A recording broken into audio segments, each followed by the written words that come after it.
Hello guys, today we'll be covering a 2018 American thriller film called Acts of Violence. As the movie begins, we see the McGregor brothers living together in Cleveland. Declan, the eldest one, is a divorcee. The middle one is Brandon, who is happily married to Jessa, and the youngest, Roman, is engaged to his childhood sweetheart. Mia has grown up together with them, and the elder brothers consider her to be their little sister. Declan and Brandon have served in the military and have made their contribution to the country, while Roman is working in the emergency medical service. But because of his past trauma, Declan frequently visits psychiatrists to seek professional help. He's also quite hot-headed, and due to this, he hurts people around him. A few days before the wedding, Mia picks up Roman and drives to the McGregor's house. After dinner, Brandon and Jessa give the couple airfare for their honeymoon as their wedding gift. Declan shows up only at the end of the day and congratulates Mia, but he cannot guarantee his presence at the main wedding event. Nevertheless, he unintentionally hurt Mia, despite her efforts to approach him. Later on, Declan apologizes to Mia via text. That night, Roman goes to a strip club with his brother to celebrate his last few days of singlehood. Soon enough, Brandon sends him off with a bunch of strippers. Meanwhile, Mia is also out with her friends, enjoying her bachelorette party. There, Vince and Frank lay eyes on her and approach Mia and her friends. Even though Harley, one of Mia's friends, lets them join in, Mia asks them to leave immediately. When Vince tries to kiss her, she slaps him and this provokes the guys.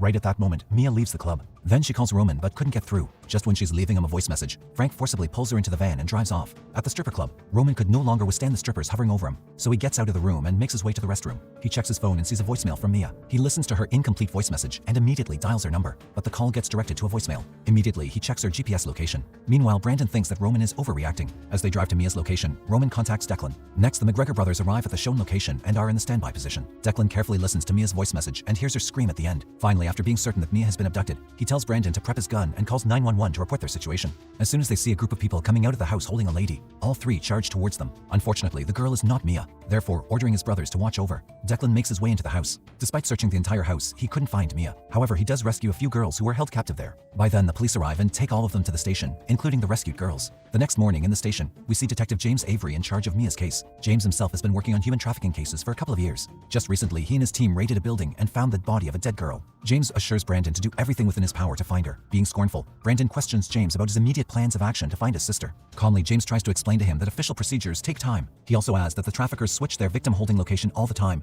which makes their job arduous. Furthermore, James points out that their law-breaking activities from last night and tells them to let them do their job. Back home, Roman is totally devastated, and his older brothers are discussing what to do next. Brandon wants to let the police handle the case, whereas Declan does not want to sit idly relying on the police and suggests finding her themselves. Similarly, Roman is also ready to do whatever it takes to bring her back. A few days later, police have the toxicology report of the dead girl. The report shows traces of carfentanil, which is a synthetic tranquilizer used for large animals. Even though this drug is not meant for human use, the doctor informs James and Brooke that there have been quite a few carfentanil cases in recent weeks. And most importantly, they retrieve a small GPS tracker embedded in the girl's hand. Consequently, Max Livington's name pops up while tracking the influx of carfentanil into the city. James is baffled to hear this name since he's been trying to catch Max for 2 years, but is still unable to gather concrete evidence. He then goes to his superior and reports about Max Livington. Moreover, he presents a small packet of carfentanil and briefs these drugs being found in the bodies of 10 of the recovered trafficking victims. Soon enough, his superior shows his commitment to helping him. One afternoon, Haley is startled on finding Roman and his brothers inside her apartment. They notice visible traces of physical assaults on her body. Eager to find the truth, they ask her about her injuries and inquire about the night they had Mia's bachelorette party. Only after they guarantee her safety does she open her mouth. According to Haley, the guys who Mia had pissed off the other day work as sex traffickers. Firstly, they lure the broken girls who have nowhere to stay, pamper them with luxuries, and make them addicted to drugs. But before those girls could realize their trap, the two guys hand in the girls to their client. Declan promises to punish those guys if she helps them with their plan.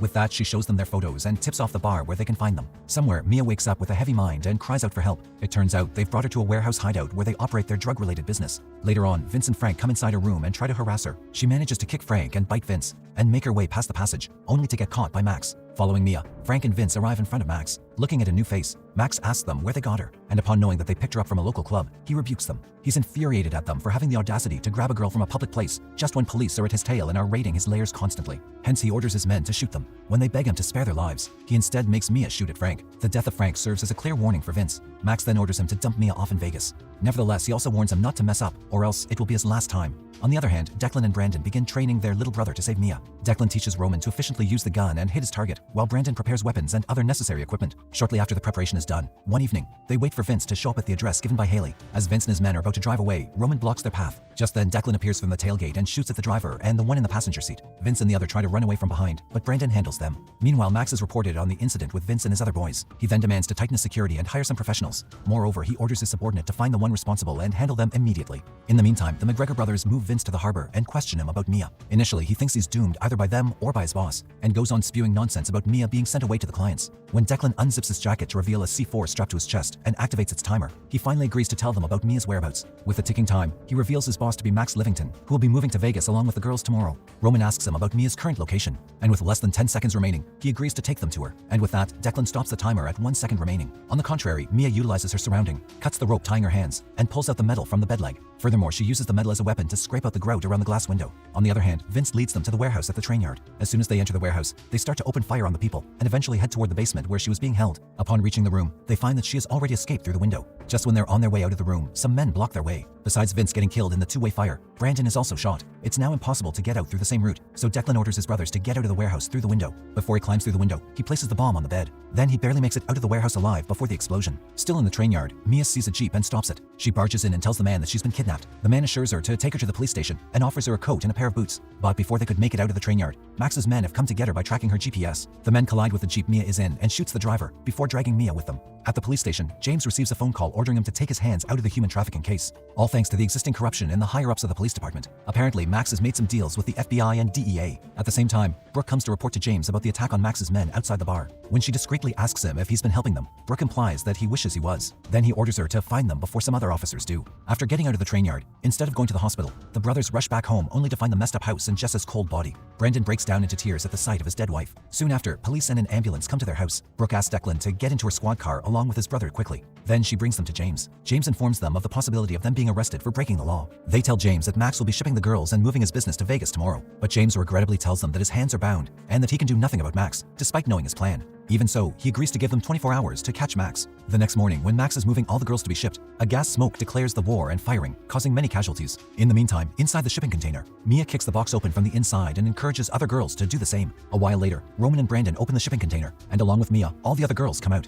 On Declan's cue, James and Brooke, disguised in a mask, enter with a van and rescue the victims. A certain distance from the steel yard, James and the brothers go their separate way. On the way, Declan cut open Mia's hand to take the tracker out. Back home, we see that Mia is traumatized by all the recent events. That night, they light the candles in remembrance of Jessa. Afterward, Declan acknowledges breaking the law in order to save her, and calmly explains that they're going to be arrested, but the detective they've been working with will try to reduce their sentence. However, the one to come by their house late at night is not the detective they've been expecting. They're suddenly attacked by firing bullets. They do all they could, but still, Brandon dies after getting shot, and Roman sustains serious injuries. The next morning, the police come and arrest them. James can do nothing for them except watching them being taken away. That very day, he resigns from his post and hunts down Max, and this time shoots him to death. A few years have passed, and we see the McGregor family is together, living happily with little Brandon, the son of Mia and Roman.